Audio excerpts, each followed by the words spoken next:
right. No sleep. Okay, so first, what is this? What's going on there and why? Are we back now? What is this area of science? What should we just about? What's So what we're doing here is a positron emission tomography scan, or a PET scan, of mice in this case. And we use that to validate findings that we have made in vitro or on the bench. If we discover a molecule or something that may be useful in a clinical setting, we make a hypothesis about that, and we try and verify that hypothesis first in a small animal, mostly in a mouse. And that's what we're doing here. so try you get? Sorry, Richard, could I just say, Mike? Sorry, you just work on this end with the mistakes. There you go, thank you. And what the same there? Just come in a little bit further this way, finally deciding to it. Well, to know a little bit more of the sound. Well, that's it, point. And have a little bit and grow much shorter. And still on. Sure, I could rather than Yes. Yes. Okay. What's the pleasure then? So you say in vitro. So first of all, you discover something on the disc. Hey, you just run back from the desk to be most for this up. So if in the course of our research we come across a compound or a new molecule that we think may have properties that we can use in a clinical setting, we want to verify that in a small animal model, most of the time in a mouse. And so here what we're doing is positron emission tomography, or a PET scan of a mouse where we've injected a newly discovered compound, and we want to verify that it actually does the thing that we think it does in mice first before we move on to bigger animals, including humans. What constitutes useful? What do you mean by useful? So useful can be a lot of things. Sometimes during the course of research we come across a molecule or a compound that has a property that we didn't previously know, that we might think of as being clinically relevant. And what I mean by clinically relevant is it might offer us something that we weren't able to do before. So in a specific example, we discovered a molecule a number of years ago that binds quite tightly to dead and dying cells. And the reason why that might be clinically useful is that the insides of solid tumors often contain a lot of dead and dying cells. And so our first hypothesis is that we can use that compound to image solid tumors and perhaps turn this compound into a diagnostic. But actually moving on from that, we figured that quantifying the number of dead and dying cells in solid tumors, which is not something that we've really been able to measure directly before, would allow us to, for instance, measure the effectiveness of cancer treatments very quickly after initiation of the treatment. So as soon as 24 hours after treatment, using this compound, perhaps we would be able to see if a treatment is working, yes or no. And these sorts of clinical questions or clinical uses of new compounds are verified first in small animals, such as a mouse, using techniques such as this one. So the real bonus with this is you can find out fast if it's working. Yeah, that was a theory that we've tested in clinical trials and proved to be effective. That one of the uses of our new compound was that we can measure effectiveness of a cancer treatment very quickly after initiation. Actually, the next step after that was that we could label our molecule with a therapeutic agent, and in that way direct this therapeutic agent directly to the tumors. And because our compound binds to dead and dying cells, that can initiate a self-reinforcing cycle whereby we deliver a cytotoxic compound or a therapeutic to the tumor by way of binding to dead and dying cells, which then causes more cells to die, and therefore the therapeutic to become more effective. So a targeting device, yes. Delivering a therapy based on the fact that there are more dead and dying cells inside most solid tumors. So this was a theory that we tested out first in mice using PET scans such as this one, and that has now evolved to human clinical trials and is showing a lot of promise. What does that mean, showing a lot of promise? Meaning that I don't know if I can go into specifics. No, sorry. I mean, the hopes for this form of science is to identify and target. Is that right? Yeah, so oftentimes when we're looking for new therapies or improved therapies, sorry, I'll try that again. So oftentimes when we're trying to either discover new therapies or improve on existing therapies, we use previously unexplored molecules or proteins. And, oh no, I don't know where I was going with that. That Sorry. was really good. Okay. You had me on the edge of my seat. Don't So, drop it. yeah? Yep. Okay. So when we try to either invent new therapies for diseases or improve on existing therapies, oftentimes we try to make use of new discoveries, as in previously unappreciated aspects of a certain disease. And in that work, sometimes we come across a protein or a molecule that hasn't really previously been researched before, or not a lot is known about it.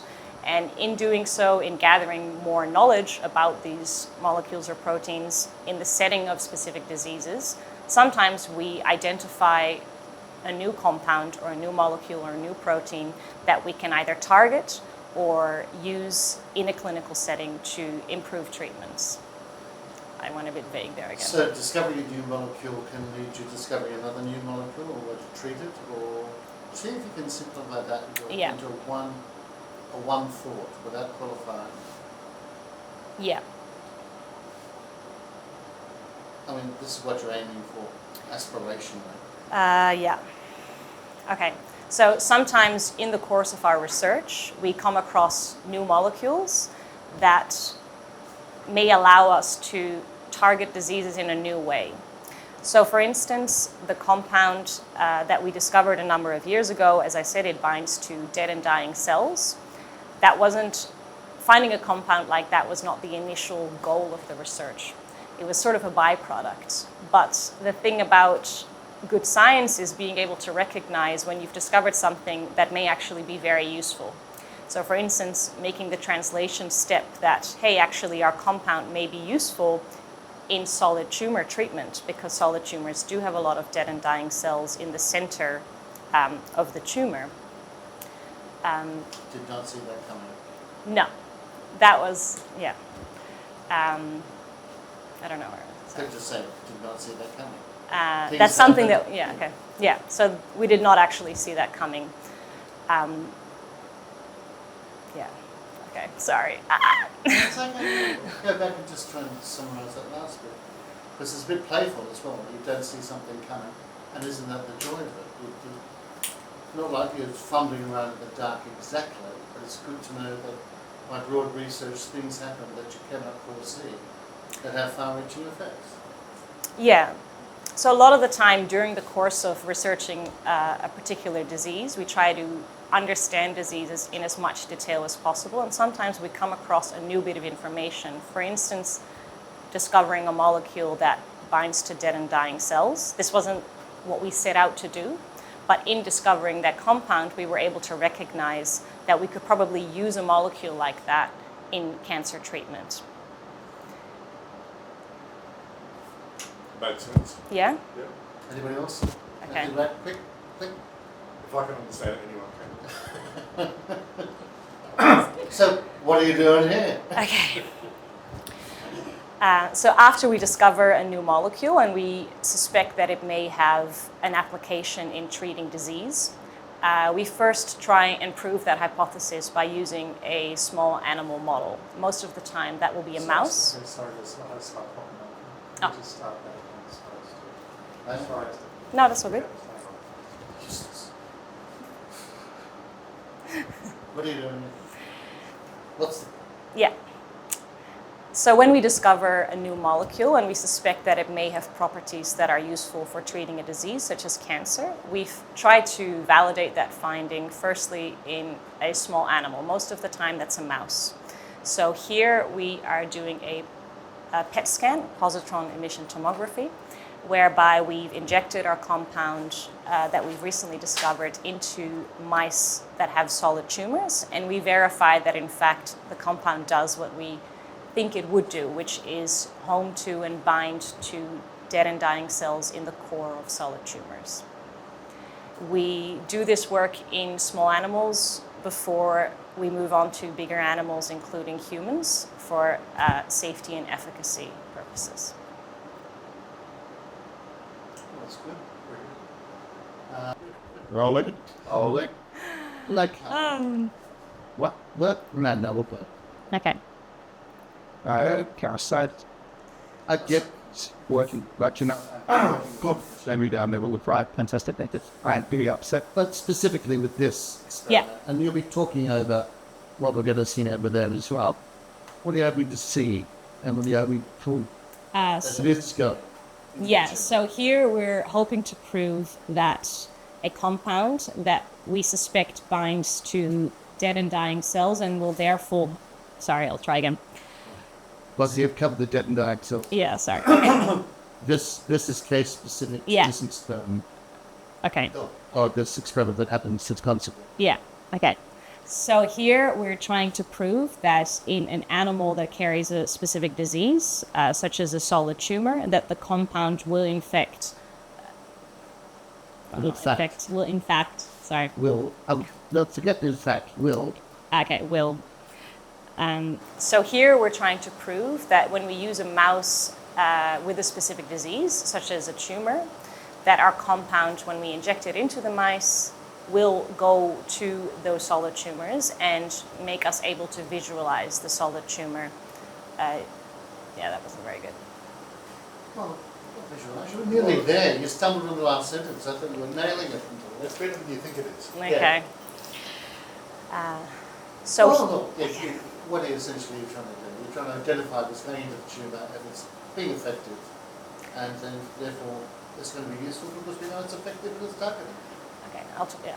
So here we're trying to prove our hypothesis that when we inject our compound into mice that have tumors, that the compound will specifically bind to those tumors and allow us to visualize the tumors. And also we will compare our compound to other tumor binding compounds to make sure that what we've discovered is actually significantly better than something that already exists. And on the basis of that data, we will be able to test the same compound in humans later on. Sounds good. I was going to think you can do a little bit better. It's Okay. simpler. Yeah, It's simpler. simpler. It's like, Maybe to visualize the binding of the compound to the tumor, not only visualize the tumor. Yeah. Yeah, okay. Because that's your main aim, right? Like, All of this has already been done. okay. Anyway, I'm talking about something yeah, that's we already been don't know done. the result. Okay? Pretending that we don't know the results. Yeah. Okay. Okay. All right. Relax. So what we're doing here is we're testing our compound in mice that carry solid tumors. And what we hope to see is that our compound will bind to those tumors, and that will allow us to visualize them. At the same time, we're also comparing our compound to others that already exist to make sure that what we have discovered will carry some benefit on top of anything that's already available. On the basis of this data, we will be able to request funding to then test our compound in larger animals as well as humans down the track. I think that was really good. That was good. Yeah? Then, Assuming that was really good sense. Cutting? we can cut now. Yeah, I'm just wondering Do you what want a else. sliding type of thing? Well, we don't have a slide. What's that? Sync sound. Donald like that, and waiting this time. Something this same nature were and rolling up and you're 30 where we go and action. So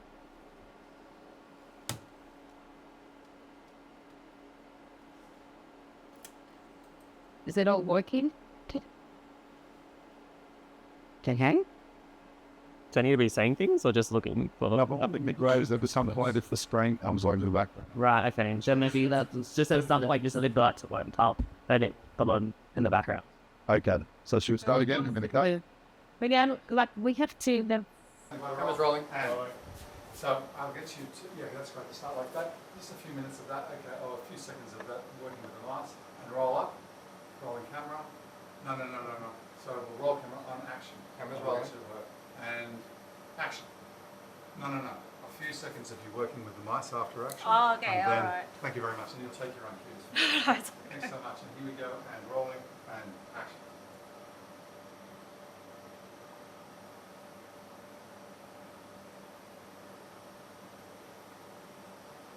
Sorry, we'll have to cut that. Okay. It'll have it rolling and dynamic and set and action. Now. Okay.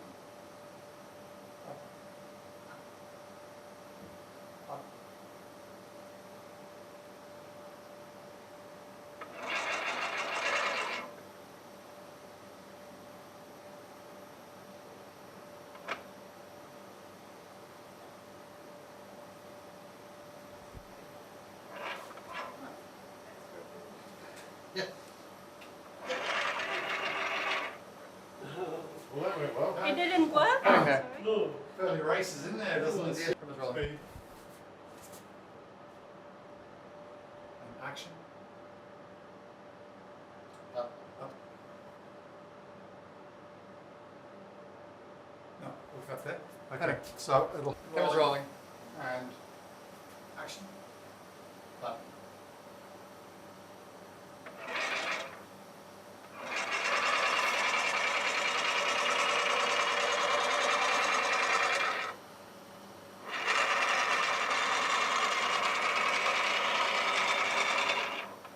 Cut that. Look, that was almost right. Camera's rolling. Do it again. And action. I'll cue the button. Button.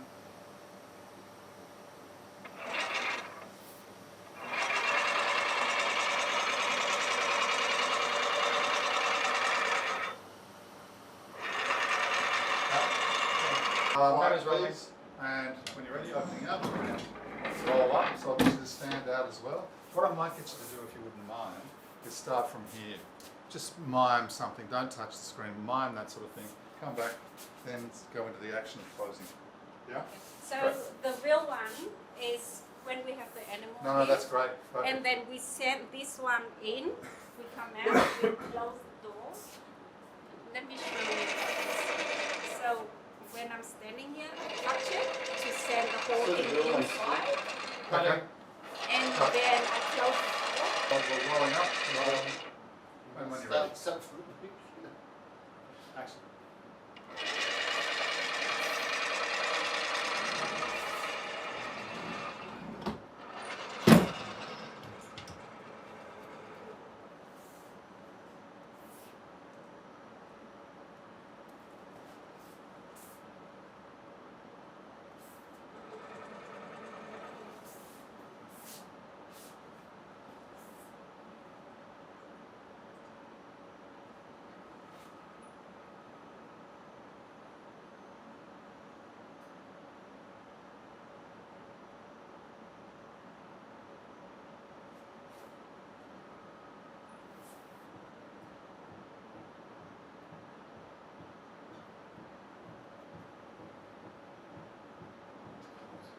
That's incredibly long.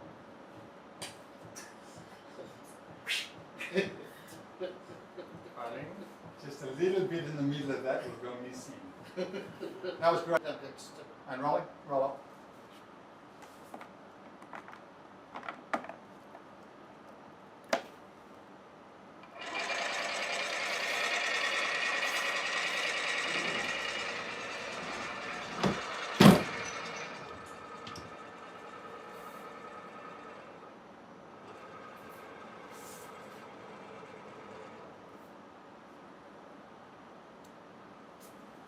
No, we'll have to cut that. Ready? Control. Rolling everybody. Not yet. Wait for action. Okay, and action.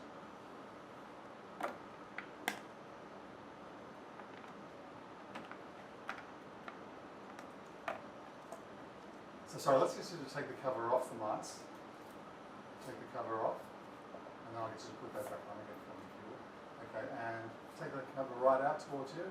Bring the cover towards you, all the way toward, take it out. Okay, and action, begin.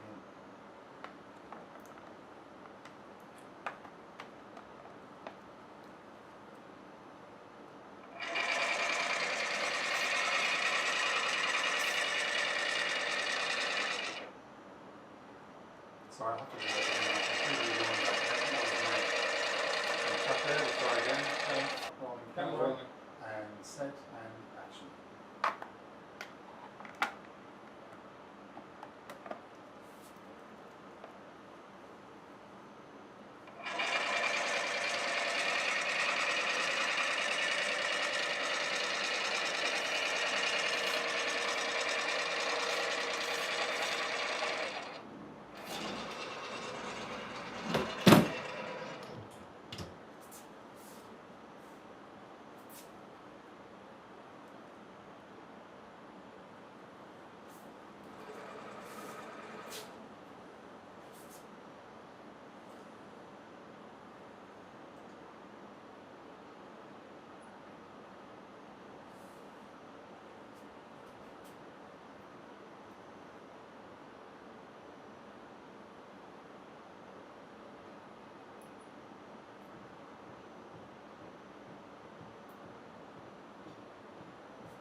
And rolling.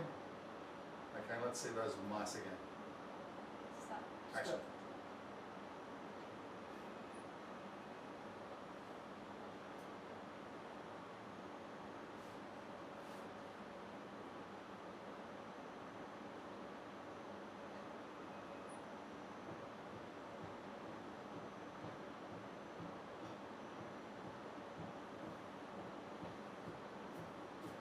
Cut. Pretty good. Okay, now we love this flashing red light. Please turn the light on. Flashing X-ray action.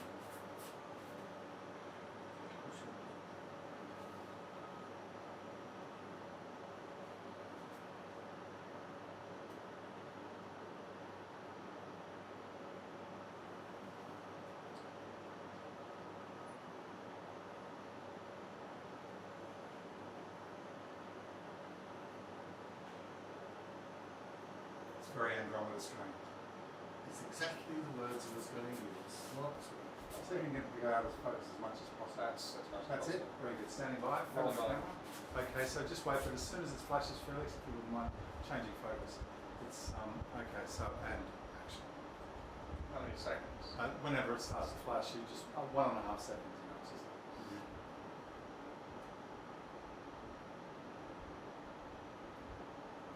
Okay. In a second, we're going to do another one and one more flash. Ooh. Cut. Alright, start with that focus. The light off, stop flashing. Okay, roll camera and action, X-ray light on.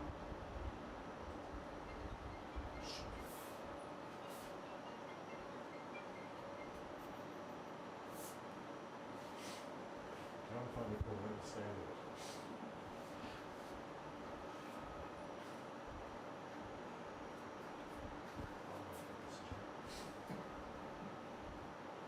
Cut. Genius. And action.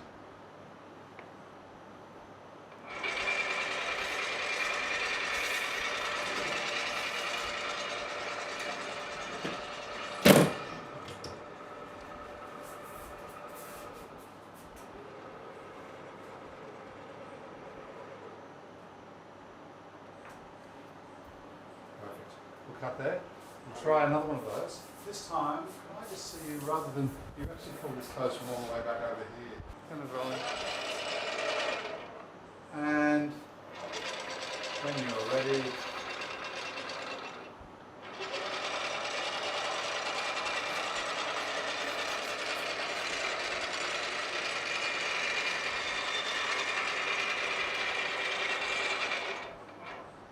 and action.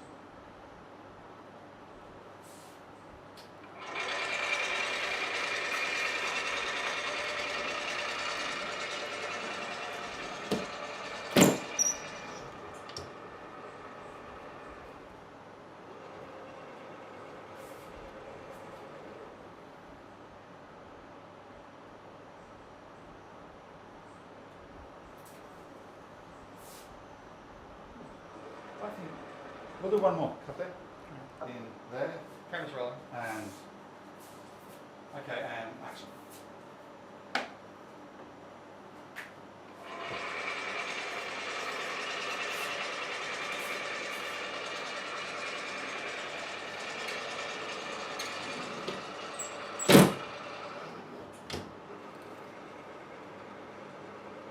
Back to the screen. Go all the way up to the screen.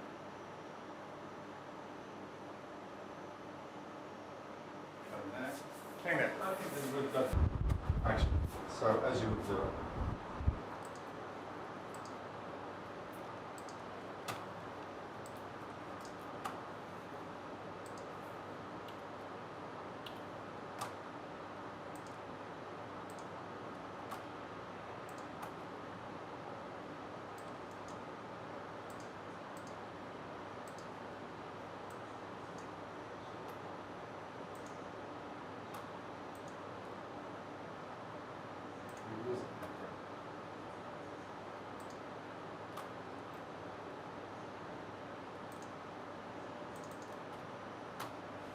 Alright, now just to see you keep on going.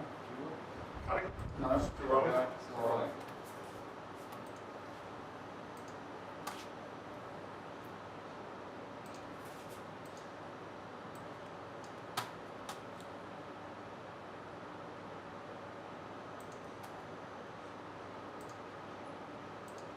Just look at this edge, this right hand side of the screen, right? That's great like that. Okay, and continue again and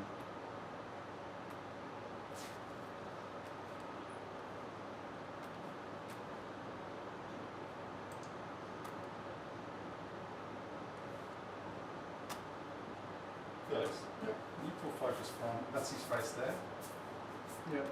Okay, that's the hand. Someone's Closer. Yeah, just come in close as possible so you don't mask the light. Just nail down. There we go. And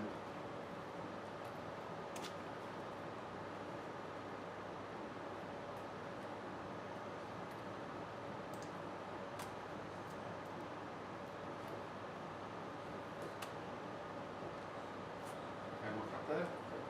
Okay, we'll give it just a moment. Okay, and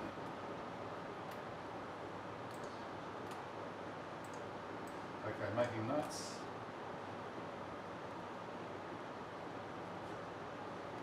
Well, I said I want to look and keep making notes there, and making notes, and now looking back at the screen. We'll try one more, making notes. Just drop the book a little bit, that's great, that's perfect. Yeah. And making notes. And looking.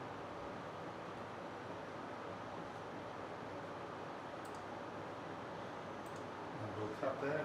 That's excellent. Very good. Good. Oops, I'm sorry. Okay, now looking across to see what the mouse is doing inside the machine, and stop working the machine. Right, stop working the machine. Cross over to where Mian is actually working with the mouse. Actually, better to look this side where my hand is. So just pretend this is Mian working with the machine, okay, and look at my hand. And that's Mian there, where my hand is, and you're watching. Okay, now she's activated the machine and the mouse has gone inside, and off you go, off the work. So just now start looking at the... Okay, and back to the computer. And now searching for, now diagnostic reference. You don't have to look in there anymore. Just look at the machine. That's all.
Getting there.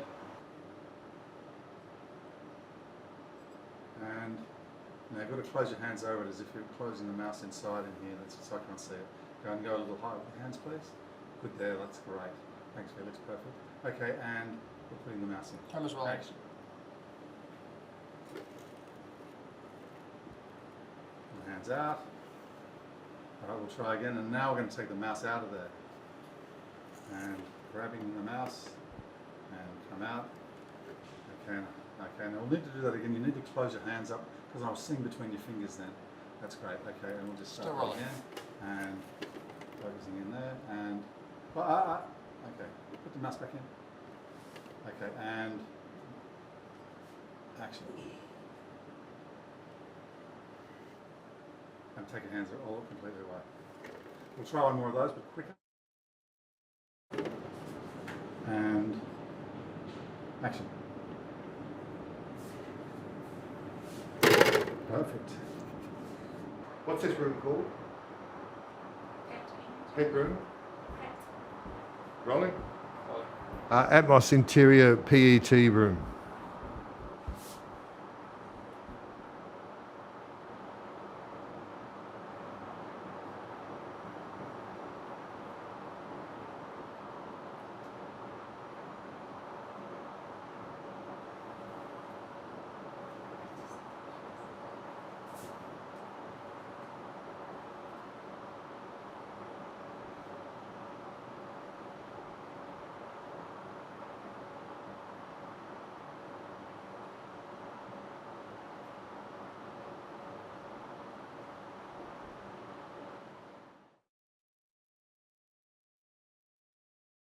And Sorry, could you start with this? Tell us your name. Yeah. Spell your name and give us your title. We have this one. Yeah, I guess. My name is Aster Pijning. That's spelled Asterpijning, and I'm a doctor of philosophy. Enough of that. Where were we? Where were you? Yeah. The last process. Explain the last process. So previously, we showed you how using PET scans, we were able to ascertain that using a compound that we discovered in the lab, we can visualize solid tumors in mice. So what do you mean by compound? Just go back. It's compound. Okay, sorry. No, don't be sorry. You're saying the right things. I just want to look stupider. Okay. So in the process of our research, we discovered a molecule that we found was able to bind to dead and dying cells. And we wondered if we were able to use this molecule to visualize solid tumors. And so we tested this hypothesis using PET scans, whereby we injected the molecule into mice that had tumors, and we found that our molecule bound to the dead and dying cells that are in the center of the tumors that these mice carry. Now, from that, we figured that we would be able to perhaps use this molecule to diagnose solid tumors if injected into humans in the same way. But even going a step further, because this compound binds to dead and dying cells, we wondered if we would be able to use it as a marker for the effectiveness of cancer treatments. So we've now shown in clinical trials that using this molecule, we could show as soon as 24 hours after a new treatment is initiated whether or not that treatment is actually causing more cancer cells to die. So that was a big success.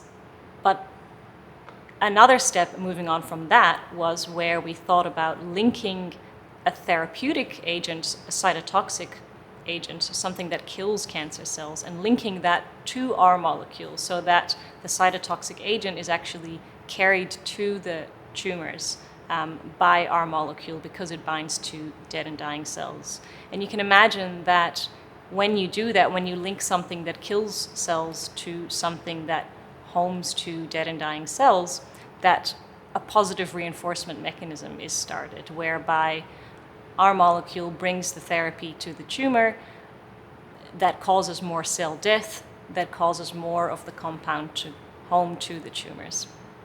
Is anything like that being done yet? No, this is a new concept, and especially, no, sorry, I might try that again. It's like a Trojan horse, is what you're saying. You keep wanting me to say it's a Trojan No, horse. no, no. But you're going out, you're looking for something, and you're carrying with you. It's Yeah, so using a sort of a carrier molecule and linking that to another therapeutic in itself is not new, but our molecule that binds to dead and dying cells, as well as this one does, that's something that doesn't really exist yet. The cells identifying and clinging to other cells does happen. I No? don't understand your question. Okay. You've got the marker going out, finding the cells, marking the cells. Sure, yes. Yeah. Is that right? Is that the way you would say it? Is that- No, so we link the molecule that binds to dead and dying cells with a therapeutic agent. And when we inject that IV, it will automatically accumulate inside tumors because there are more dead and dying cells inside tumors than really anywhere else in a healthy body. How's it all going on? What's the process there? Sorry, I didn't understand your question. How does it hook onto the dead and dying cells? How does it? I can tell you, but I don't think I'm supposed to. Okay. That's proprietary information. That's fine.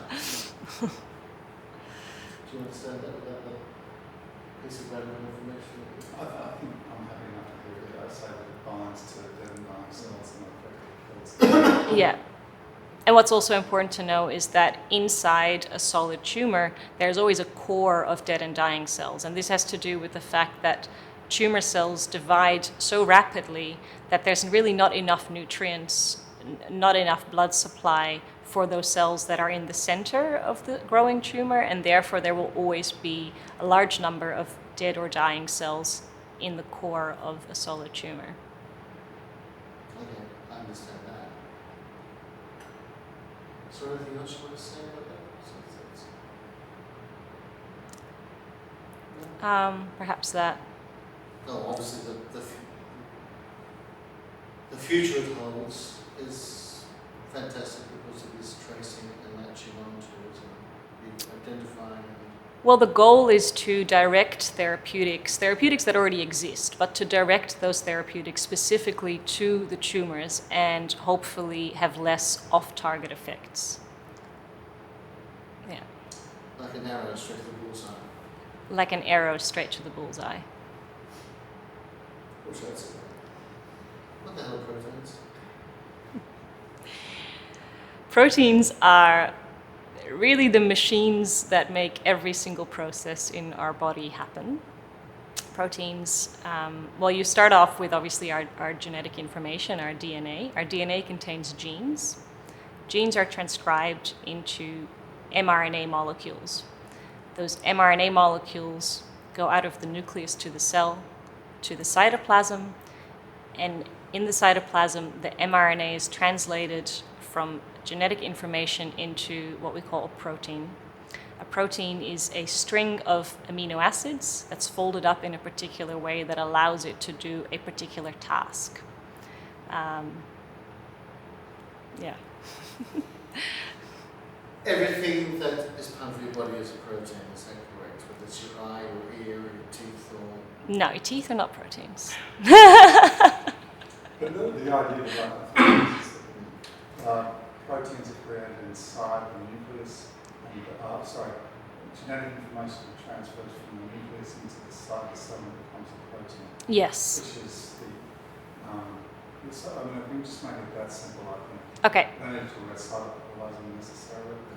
No, but Yep. yeah, we could talk about genetic information. Well, it's also important to know why something tells the protein to be protein for a gun as opposed to protein for an Well, ear. no, proteins are actually things that make the cell do things, not what the cell is. Yes, both of those things, but yes. Mostly they're the things that do things. So the cell itself is mostly made out of lipids, which are other molecules, not proteins, although they're also. So in fact, so the genetic information makes what? An mRNA or an RNA. You can just say an RNA molecule. So we've got our DNA that's inside the nucleus of the cell. Then we've got our RNA, which sort of is a messenger of the information from the DNA outside of the nucleus of the cell.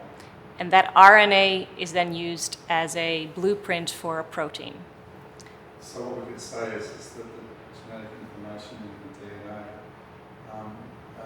creates RNA, which is then used outside the nucleus to make proteins. Yeah, we can say that with this.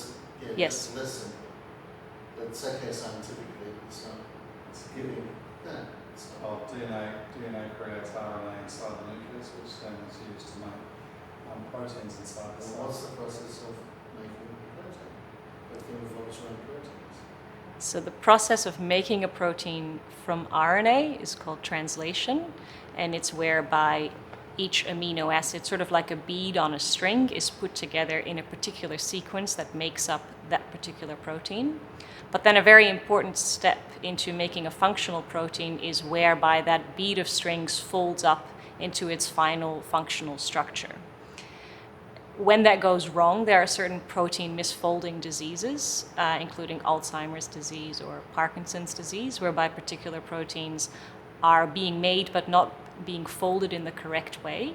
There are mechanisms in the cell that are supposed to recognize a misfolded protein and degrade it, but if something in that process goes wrong, a protein misfolding disease can be the consequence. What happens then? So it can cause aggregates of proteins to form, which in turn will cause inflammation or immune activation, and that can lead to cell death. And that's one of the problems that leads, for instance, to Alzheimer's disease, whereby neurons die partly because of misfolded protein aggregates. Could you make a sentence that starts with DNA, goes through an RNA, and then into the cytoplasm where proteins are made? Yeah. So start with the word DNA. DNA, everyone knows DNA, I think they know RNA too. Much Yeah. better. Yeah. Okay. So DNA, which is inside the nucleus of the cell, is the blueprint by which RNA is made. And RNA can leave the nucleus and then be used as a blueprint in its turn for the making of proteins, which are the actual effector machines, if you will, that really make any process or action in the body possible. Bing. It wasn't a machine. Not a machine? Right? Which is a big. I don't understand proteins. I think it's cool. Let's skip proteins. Proteins are the best. Oh, yeah, let's move on with our lives. It's just too much time, no time. It's the copying of the proteins that goes wrong with cancer, isn't it? You get a bad copy, and it's copied again and again. No, that's the DNA. That's the DNA. Yeah. That's But in the. But they're manufacturing proteins. No, they're not. Not always.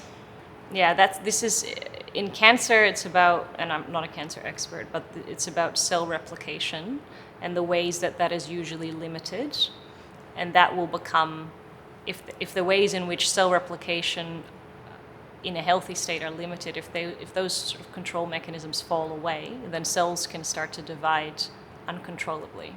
That's what we call cancer. Do you know why they call it cells? Why they call it cells? I'm sure there's some lesson background, but I don't know. Would you like to know? Sure, tell me.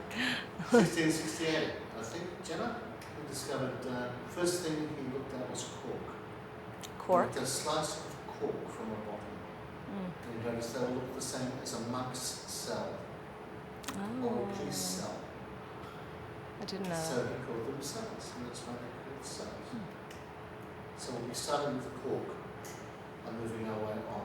Oh, I thought you wanted me to start a sentence No, with cork. no. It's like, I got nothing. And you used perhaps even interested, but no, you didn't. Please, one. Nothing. Something someone said to me last week. I just love it. Pretty funny. It's the wrong.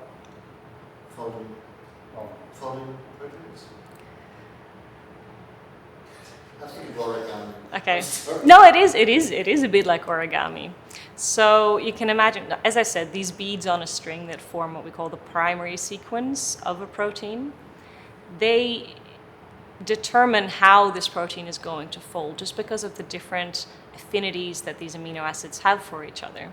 And so that will become the secondary and also the tertiary structure of the protein. And those structures, the way that the protein actually folds, is incredibly important in whether or not that protein is going to do the job that it was made for and if it's going to do it well. Okay. Anything else you'd like to say? No, Want to go now? I have to go to the bathroom. That's not Too much of it. Yeah, we're good. Atmos. Very well. Cut that there. And rolling. And Atmos Interior Lab with Asta interview.